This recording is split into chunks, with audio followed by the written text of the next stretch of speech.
Hello दोस्तों, स्वागत है आपका फ्री ऑनलाइन एकेडमी पे। तो जैसा कि आप जानते हैं कि हम लेके चल रहे हैं वन्य समाज और उपनिवेशवाद। हमने फर्स्ट पार्ट कर लिया था, ये है वीडियो का सेकंड पार्ट। अगर आपने फर्स्ट पार्ट नहीं देखा है तो जाइए चैनल के डिस्क्रिप्शन में, इस वीडियो के डिस्क्रिप्शन में उसका लिंक दिए हैं, वहाँ से आप क्लिक करके देख सकते हैं, या फिर आप प्लेलिस्ट में जाके वहाँ से वीडियो देख सकते हैं। तो मैंने पार्ट 1 में 21 क्वेश्चन कर लिए थे। अब चलेंगे हम क्वेश्चन नंबर 22 की ओर। क्वेश्चन नंबर 22 क्या है वो देखते हैं। क्वेश्चन 22 है, इंपीरियल फॉरेस्ट रिसर्च इंस्टीट्यूट की स्थापना कब हुई? तो वो हुई 1906 में।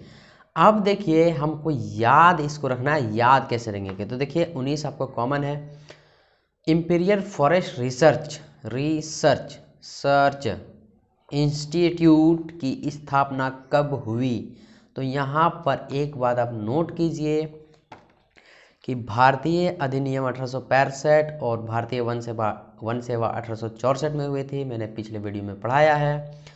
और यहाँ पे आया भारतीय फॉरेस्ट रिसर्च इंस्टीट्यूट, रिसर्च, तो सर्च से आप याद रखेंगे कि सा से सर्च आ रहा है और सा से सिक्स आ रहा है ना, सा से सर्च और सा से six.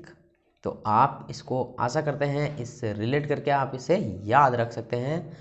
Imperial forest research institute की स्थापना 1906 ईस्वी में हुई। आगे देखते हैं, आगे एक और इंस्टीट्यूट है। इंपीरियल फॉरेस्ट रिसर्च इंस्टीट्यूट कहाँ स्थित है? अच्छा, तो ये है देहरादून में। जी हाँ, देहरादून।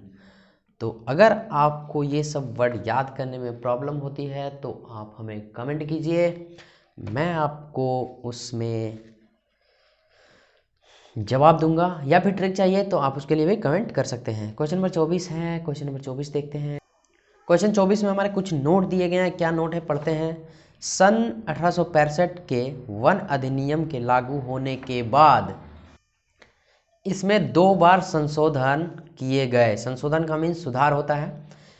कब कब किया गया? तो पहले किया गया, 2 बार बोला ना मेरे भाई, हाँ 2 बार संशोधन किया गया।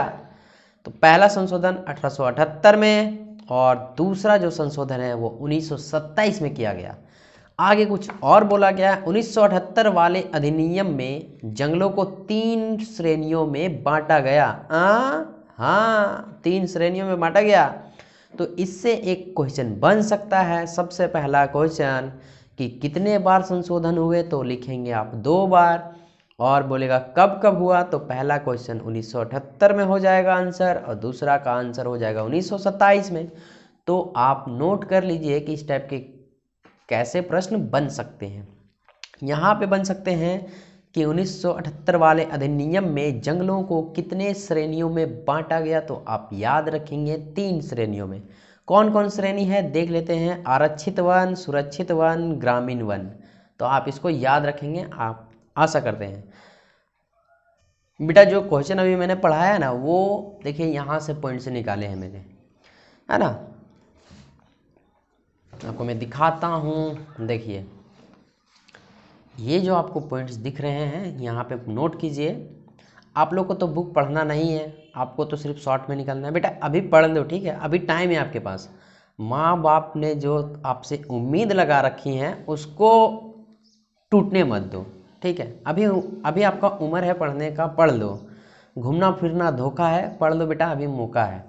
तो इस मौके को आप जाने मत दो। अभी आपका पढ़ने का उम्र है, पढ़ाई कीजिए, एंजॉय कीजिए, तभी आपका लाइफ, आगे का लाइफ अच्छा होगा। तो देखिए ये जो पॉइंट अभी पढ़ाए हैं यहाँ से उठाए हैं, ऐसा नहीं है कि कोई जादू मंत्र है। पढ़ना पड़ता है मेरे भाई, अच्छा मार्क्स लाने के लिए पढ़ना पड़ता है। 1865 में वन अधिनियम लागू होने के बाद इसमें 2 बार संशोधन किए गए। पहला 1878 में और दूसरा 1927 में। 1878 वाले अधिनियम में जंगलों को 3 श्रेणियों में बांटा गया। पहला आरक्षित, सुरक्षित व ग्रामीण। सबसे अच्छे जंगल कौन कौन थे वो बताया गया।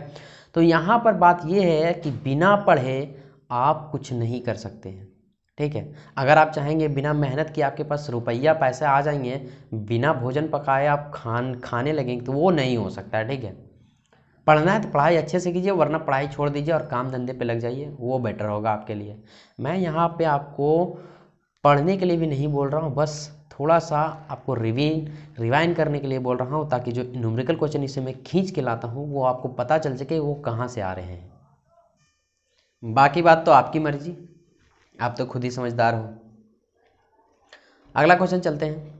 वन विभाग द्वारा पेड़ों की कटाई, जिसमें पुराने पेड़ काट कर उनकी जगह नए पेड़ लगाए जाते हैं, उन्हें हम वन वानिकी या वैज्ञानिक वानिकी कहते हैं। इस टाइप के प्रश्न हम पहले कर चुके हैं कि पुराने पेड़ों को काट कर नए पेड़ लगाना क्या कहलाता है, तो वन वानिकी कहलाते हैं, या आप वैज्ञानिक वानिकी भी बोल सकते हैं। क्वेश्चन नंबर 26 है, सागवन और साल के पेड़ों से क्या निर्माण होता है या क्या निर्माण होता था। दोनों टाइप के प्रश्न बन सकते हैं। तो रेल की पटरी और डिब्बे बनाए जाते थे, क्यों?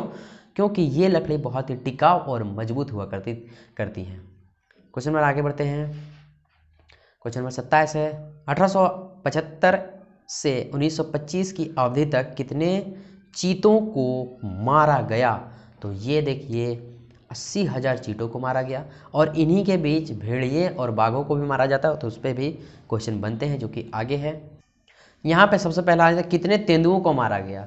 चीता तो हो गया 80,000, तेंदुओं को कितने तेंदुओं को मारा गया, तो पूरे 1.5 लाख। हाँ, पूरे 1.5 लाख तेंदुओं को मारा गया। ये मार कौन रहा है भाई, अभी मैं बुक में दिखाऊंगा। पहले क्वेश्चन को तो खत्म कर लें। कितने भेड़ियों को मारा गया, तो पूरे 2 लाख भेड़ियों को मारा गया। हाँ, 2 लाख भेड़ियों को मार लिया गया मेरे भाई। अकेले किस अंग्रेज ऑफिसर ने 400 बाघों को मारा था। तो जॉर्ज यूल नामक एक अंग्रेज थे, जिनसे अकेले 400 बाघों को मार दिया था। हाँ, बंदूक से लड़के नहीं मेरे भाई। तो 400 बाघों को मार दिया। अच्छा, आप सोच रहे होंगे कि मैं ट्रिक क्यों नहीं बता रहा हूँ ये सबको याद रखने का। तो ट्रिक इसलिए नहीं बता रहा हूँ क्योंकि ये आपके बुक में पार्ट बाय पार्ट दिया गया है। आप बुक में जाइए और वहाँ पे देखिए, मैं थोड़ा सा आपको फिगर दिखा देता हूँ।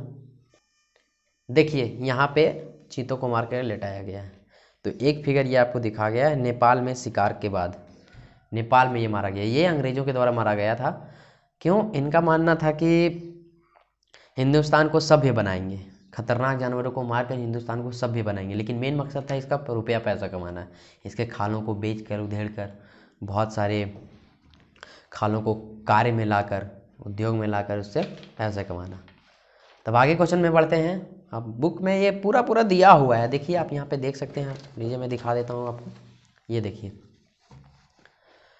1875-1900 के बीच इनाम के लालच में, है ना, इनाम के लालच में 80,000 से ज़्यादा बाघ, 1.5 लाख तेंदुए और 2 लाख भेड़िए मार गिराए गए, है ना।